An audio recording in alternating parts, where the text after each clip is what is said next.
음식을 조리하는 과정에서 나오는 초미세먼지 폐암 발병 원인으로 인정되면서 주방매연이 1급 발암물질인 거 아시죠? 고기 패티 구울 때 나는 초미세먼지가 덤프트럭 한 대가 230km 주행하며 나는 초미세먼지와 비슷합니다. 이 자동차 매연은 실외이기라도 하죠. 주방 매연은 환기시키지 않는다면 그 심각한 대기오염을 요리하는 주부, 또 거실에서 노는 아이들의 기관지 폐에 그대로 들어가는 겁니다. 경동나비엔에서 밝히기로는 90%는 실내 환기에 대한 중요성은 알지만 제대로 된 환기는 30%밖에 실시하지 못한다고 통계에서 밝혔습니다. 실내 대기오염이 가장 나쁠 때가 주방에서 조리할 때입니다. 고기나 생선 같은 단백질 조리 시에 나오는 미세먼지와 포름알데히드, 일산화탄소, 이산화질소 등 오염물질이 발생하게 됩니다. 하루에 3끼 아니면 최소 아침, 저녁 조리할 때라도 환기뿐만 아니라 주방 호두를 통해 환풍만 잘 시켜도 실내 대기는 잘 관리되고 있는 것입니다. 그래서 저는 주방 호두를 바꿨습니다. 주방 호두 교체할 때 그래도 규모 있는 공사가 될 줄 알았는데 생각보다 너무나도 간편하고 빠르게 설치되었습니다. 이 제품은 국내 제품이 아닙니다. 아마존에서 꽤나 유명한 포티레 브랜드입니다. 마침 이 브랜드에서 제품 협찬이 들어왔습니다.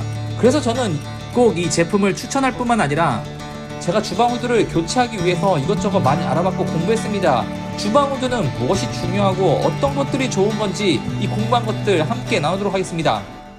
결국 요리매연은 사람의 코와 입에 들어가기 전 90% 이상을 주방 후드를 통해 잡아내야 됩니다. 강력한 흡입력이 매우 중요하다는 거죠. 가스레인지와 인덕션에서 가열되어 나오는 이 요리매연을 확실하게 흡입해야 합니다. 잠깐 틀어서는 안되고 조리 내내 주방 후드를 작동시켜야 이 매연을 잡아낼 수 있습니다. 그럼 두 번째로 중요한 것은 무엇이냐? 조리 내내 작동해도 크게 불편하지 않을 정도의 소음이죠. 결론으로 주방 후드는 요리 매연을 흡입할 수 있는 흡입력 그리고 소음입니다. 이 두 가지로 어떤 것이 좋은 주방 후드인지 알 수 있습니다. 주방 후드 스펙이나 성능표를 보면 대부분 모델명이나 색상이 나온 뒤에 풍량, 이 소음이 나옵니다. 이거 두 가지 가장 중요하기 때문이죠. 그래서 풍량을 한번 보도록 하겠습니다. 주방 후드의 경우 작은 원룸에서 보통 사용하는 것이 이 슬라이딩 방식의 주방 후드입니다. 흡입력 성능이 가장 낮은 후드입니다. 200 정도밖에 안 되죠. 그 외에 보통 가정에서 사용하는 후드는 보통 400, 더 좋은 후드의 경우 500을 넘어갑니다. 이번에 제가 설치한 포티레 V 시리즈의 경우 이 760까지 가는 풍량을 보여줬습니다. 이 포티레에서 사용하는 모터는 항공기술을 통해 소음을 최소화하고 더불어 이 BLDC의 모터를 좌우에 2개를 사용해 흡입력이 더 강해졌습니다.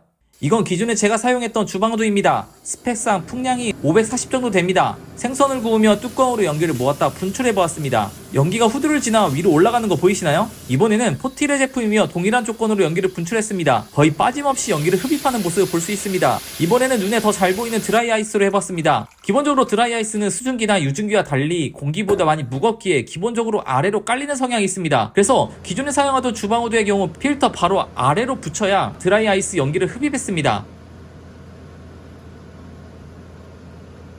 그에 반해 포티레 제품은 가스레인지 바닥과 주방 후드의 중간 높이에서도 강한 모터의 회전으로 드라이 아이스 연기를 회전하듯이 빨아들이고 있습니다. 확실히 흡입력 차이가 있는 것 같습니다.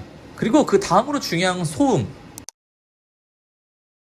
풍량 400에서 500인 주방 후드의 경우 보통 60 이상입니다. 요리하시는 분들은 아실 거예요. 특히 풍량을 강으로 두고 요리하게 되면 보통 시끄러운 게 아닙니다. 보통 데시벨 50 아래로는 내려가야 주변 소음도 함께 들리고 요리하는데 크게 신경 쓰이지 않을 정도의 소음입니다.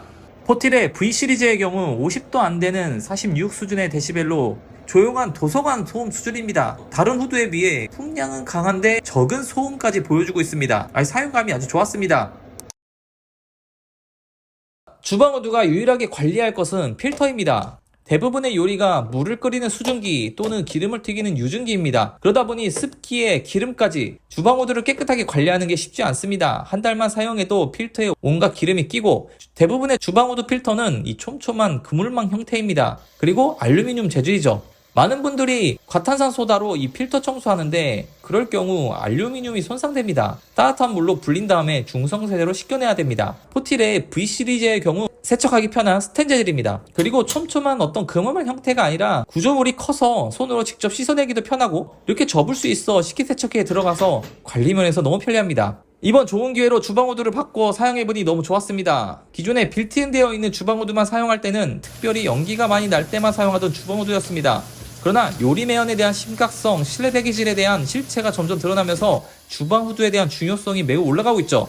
주방 후드도 바뀌어야 한다는 걸 느꼈습니다. 기존에 그저 연기만 빨아들이는 기능을 넘어 최소한 요리하는 만큼은 주방과 더불어 거실까지 실내 공기를 책임질 수 있는 확실한 기능이 있어야 되고 편리한 여러 기능을 같이 한다는 것을 알았습니다. 매번 요리할 때 이 매연이나 실내 공기가 좋지 않아 불안하셨거나 현재 사용하고 있는 주방호두가 기능이 약해지고 소음이 많이 발생되어 고민이셨던 분들은 주방호두 교체 그렇게 어려운 게 아니니 생각해 보셨으면 좋겠습니다. 더불어 제가 교체한 이 주방호두 이 제품이 궁금하신 분들은 설명이나 고정 댓글에 링크 남겨놓겠습니다. 그리고 살림로그 구독자를 위한 혜택도 있으니 꼭 확인하세요. 살림을 쉽고 확실하게 살림로그입니다.